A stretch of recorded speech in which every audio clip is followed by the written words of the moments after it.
Today I'm going to show you how to share your project on Scratch with your teacher. So first you need to create your project, or if you have it created earlier, it will be under this folder. So let's assume you did it earlier and then you have it under this folder. So when you click on this folder, it's going to give you a list of all assignments that you've done so far. So you're going to locate the one you want to share with your teacher. Let's say you want to share this one. You open that assignment or project. You want to see inside. So from here you can change the name.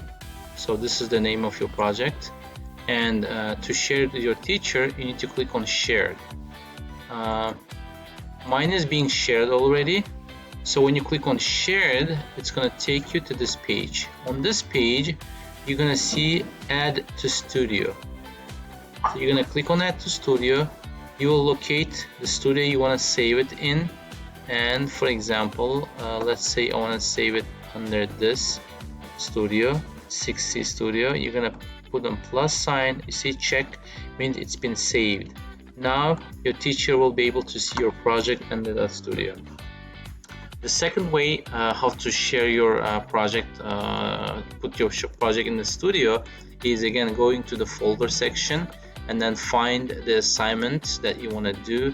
If it's been shared, it's going to have this little menu which says add to. So you want to go to add to and then locate the studio you want to save it in, and it is going to be saved in that studio. Thank you very much.